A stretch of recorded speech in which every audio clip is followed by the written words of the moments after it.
পঞ্চায়ত নিৰ্বাচনত বিধ্বস্ত বিৰোধী বিজেপি নেতৃত্বাধীন মিত্ৰজোঁটৰ সুনামিত এবাৰ বিধ্বস্ত হৈছে বিৰোধী শিবিৰ প্ৰায় এবছৰ পিছতেই অনুষ্ঠিত হ'ব বিধানসভাৰ নিৰ্বাচন ইমানৰ পিছতো আত্মমন্থনৰ প্ৰয়োজন অনুভৱ কৰা নাই বিৰোধীৰ এইসকল নেতাই ইয়াৰ বিপৰীতে আগন্তুক বিধানসভা নিৰ্বাচনক লৈ ৰণকৌশল প্ৰস্তুত কৰাত ব্যস্ত হৈ পৰিছে গেৰুৱা শিবিৰ মুখ্যমন্ত্ৰী ডক্টৰ হিমন্ত বিশ্ব শৰ্মাৰ ভাষ্যতে স্পষ্ট হ'ল এই কথা মই বিজেপিৰ নিৰ্বাচিত পঞ্চায়তৰ প্ৰতিনিধিসকল বিধায়ক সংসদ সকলোকে এটাই অনুৰোধ কৰিম যে এটা ইলেকশ্যনত জিকিলে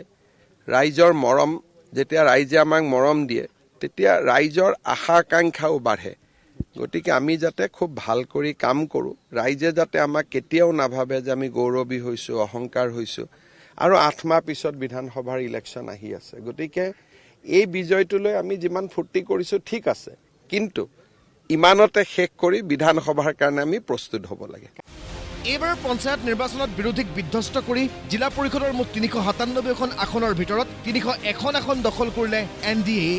আনহাতে আঞ্চলিক পঞ্চায়তৰ 2192খন আসনৰ বিপৰীতে 1436খন আসন দখল কৰিলে NDA বিজেপিয়ে অকলে জিলা পৰিষদৰ 272খন আসন লাভ কৰাৰ বিপৰীতে আঞ্চলিক পঞ্চায়তৰ 1269খন আসন দখল কৰিছে গেৰুৱা বাহিনীয়ে ইমানৰ পিছতো দলীয় নেতাকৰ্মীক অহংকাৰ কৰাৰ পৰা বিৰত থকাৰ আহ্বান মুখ্যমন্ত্ৰী ডক্টৰ হিমন্ত বিশ্ব শৰ্মাৰ মুখ্যমন্ত্ৰীৰ স্পষ্ট কথা বহুত বেছি আত্মসন্তুষ্টি লভিলে কংগ্ৰেছৰ দৰেই দশা হ'ব আৰু মই ভাবোঁ যে আমিও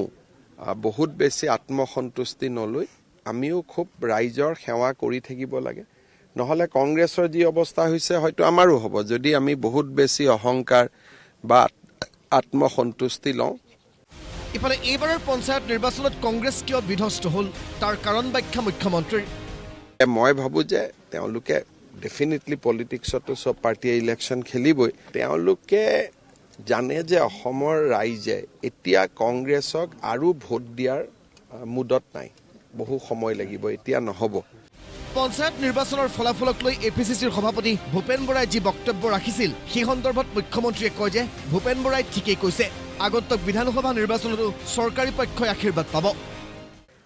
চৰকাৰী পক্ষই জিকিব 26তো জিকিব সেইটো ভূপেন বৰাই ঠিকে কৈছে যে যি ইলেকশ্যন হ'ব চৰকাৰী পক্ষই জিকিব কাৰণ আমি ৰাইজৰ কাৰণে ইমান ভাল কাম কৰি আছো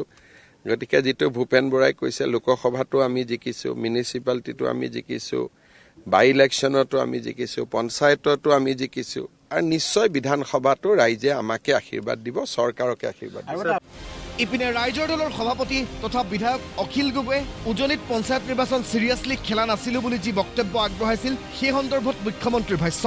বিধানসভা নিৰ্বাচনো যাতে চিৰিয়াছলি নেখেলে তাৰ অনুৰোধ অখিল গগৈক ভগৱানক প্ৰাৰ্থনা কৰিম অখিল গগৈয়ে যাতে বিধানসভা ইলেকশ্যনটো চিৰিয়াছলি নেখেলে যে অখিল গগৈ ডাঙৰীয়াক মই অনুৰোধ কৰিম তেওঁ যাতে বিধানসভা ইলেকশ্যনটো চিৰিয়াছলি নেখেলে এনেকৈ পাৰ হৈ যাওক